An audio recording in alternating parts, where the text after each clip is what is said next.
Halo, kami dari kelompok 7 yang terdiri dari Chelsea Putri Angelina, yaitu saya sendiri, Hendrits Arematea Nawa Satria Yudra, Iren Ratri Devi, dan Wilbert Alvin Juarista akan mempresentasikan mengenai Oyo Rooms.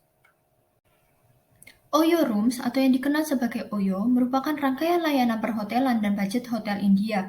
Perusahaan ini didirikan oleh Ritesh Agarwal yang lahir pada tanggal 16 November tahun 1993.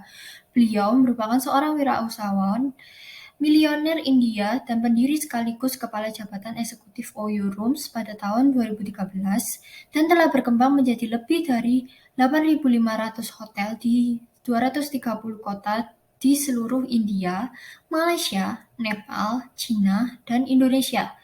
Alasan pendirian Oyo sendiri adalah memberikan layanan perhotelan dengan budget yang terjangkau. Oyo Room secara aktif memulai aktivitasnya di Indonesia pada Oktober 2018.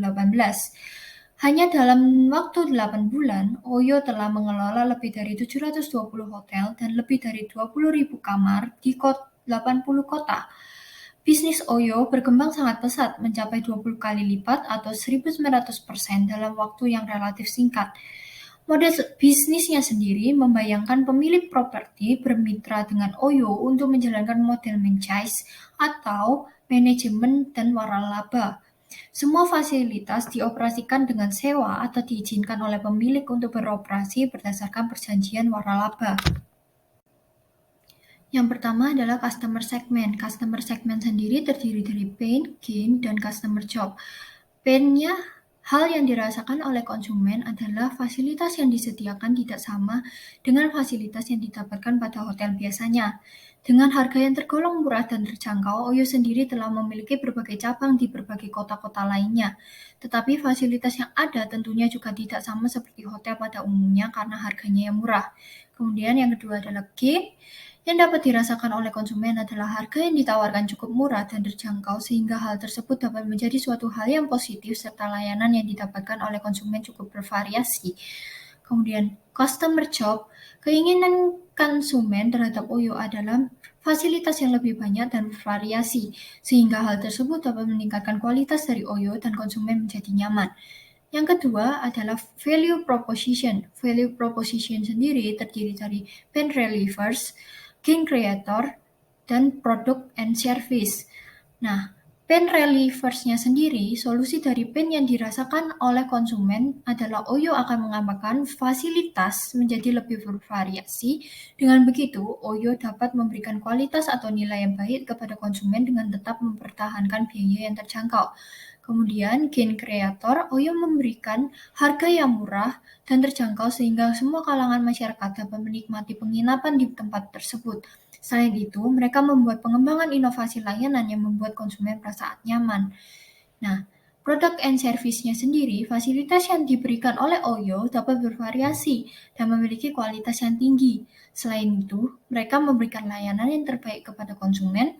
Hal tersebut ditujukan agar konsumen merasa puas dengan kebutuhan mereka terpenuhi dengan baik. Kemudian yang ketiga, terdapat differentiation.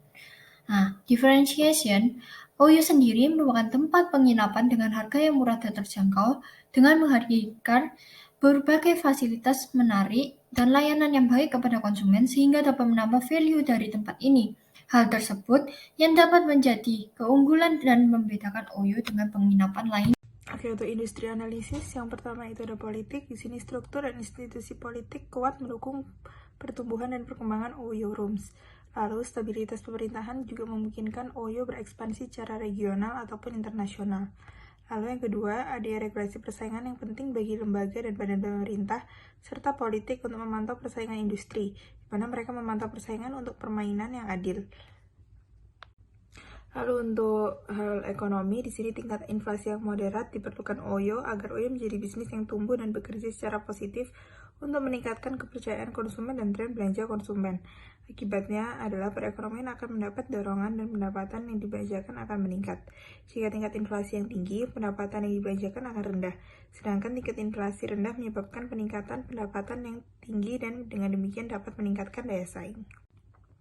Lalu untuk sosial, dengan adanya jumlah demografi yang lebih tinggi dibanding populasi yang lebih muda sangat bermanfaat bagi Oyo. populasi yang lebih muda menjanjikan Oyo dalam membuat pekerja dan sumber daya manusia yang lebih terampil dan terdidik sehingga membuat Oyo semakin maju. Lalu untuk dalam hal teknologi, di sini infrastruktur teknologi berkaitan dengan kemajuan teknologi. Oyo menggabungkan peningkatan teknologi dan inovasi melakukan efisiensi dan efektivitas bisnis. Ada tingkat inovasi yang tinggi di semua industri membuat Oyo kompetitif dalam infrastruktur teknologi. Lalu dalam hal legal, di sini hukum ketenagakerjaan di seluruh negara menuntut bisnis untuk membentuk kontrak hukum yang berkaitan dengan pekerjaan. Kontrak disahkan oleh badan pemerintahan yang dihormati dan melibatkan semua aspek pekerjaan. Hukum anti-diskriminasi negara dan pasar terdiri dari banyak imigran dan bisnis dari negara tersebut beroperasi di beberapa lokasi lepas pantai. Oyo merasa nyaman dengan keberagaman dalam tenaga kerjanya serta membingkai kebijakan internal perusahaan untuk mendukung keragaman. Idea Generation. Dulunya Rita sempat berjualan SIM card pada usia 13 tahun karena ekonomi keluarga yang rendah sehingga dia berkeinginan untuk membantu. Lalu saat di bangku perkuliahan, Rites memutuskan untuk keluar karena ia merasa tidak akan berhasil di dunia pendidikan. Akhirnya ia bekerja untuk perusahaan orang lain. Awalnya Rites merintis bisnis yang membantu dan mengembangkan sebuah hotel kecil yang tidak terawat, dengan memberikan saran pada pemilik hotel bagaimana saja yang harus diperbaiki. Lalu Rites mengembangkannya dengan nama Oyo Rooms. Selanjutnya adalah BMC atau Business Model Canvas. Yang pertama ada Value Proposition. Value proposition dari Oyo Rooms itu sendiri adalah kesederhanaan, kenyamanan, kecepatan, desain, dan keandalan. Lalu selanjutnya ada customer relationship. Customer relationship yang digunakan oleh Oyo Rooms sendiri adalah dengan menggunakan iklan dan media sosial, berbagai acara dengan komunitas aplikasi, dengan menyediakan aksesibilitas dan keandalan. Lalu selanjutnya key channels. Key channels yang digunakan oleh Oyo Rooms adalah aplikasi dan website. Lalu key resource. Key resource Oyo Room sendiri adalah karyawan Oyo yang terampil, aplikasi seluler yang kuat basis data besar menggunakan pengguna dan klien. Lalu selanjutnya key activities yang dilakukan oleh Oyo Rooms adalah pemeliharaan aplikasi, promosi dan periklanan, menciptakan komunitas. Lalu key partners dari Oyo Rooms sendiri adalah hotel, klub, dan bar, organisasi acara, dan sponsor. Lalu ada cost structure. Cost structure Oyo Rooms sendiri terbagi menjadi dua, yaitu biaya tetap dan biaya variabel. Biaya tetap itu sendiri adalah gaji karyawan dan pengembangan, sedangkan biaya variabel adalah produksi dan transportasi. Lalu terakhir ada customer segment. Customer segment dari Oyo Rooms adalah orang yang suka berpergian dan menjelajahi berbagai kota, bar, hotel, dan pemilik klub, serta penyelenggara acara. Lalu terakhir adalah revenue model. Revenue yang didapatkan dari Oyo berasal dari sponsor, periklanan dan kemitraan, dan konsultasi bisnis. Banyak hal yang dapat dipelajari dari perusahaan Oyo yang merupakan salah satu perusahaan unicorn di dunia. Rites Agarwal yang terakhir dari keluarga kurang mampu bisa mendirikan Oyo Rooms dengan kerja keras dan sifat pantang lelahnya.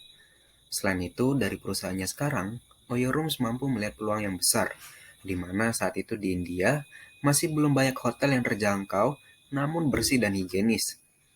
Peluang ini lalu dimanfaatkan oleh Oyo untuk membantu mengelola manajemen hotel yang kemudian berlanjut membuka bisnis waralaba sehingga dapat tersebar di beberapa negara seperti saat ini.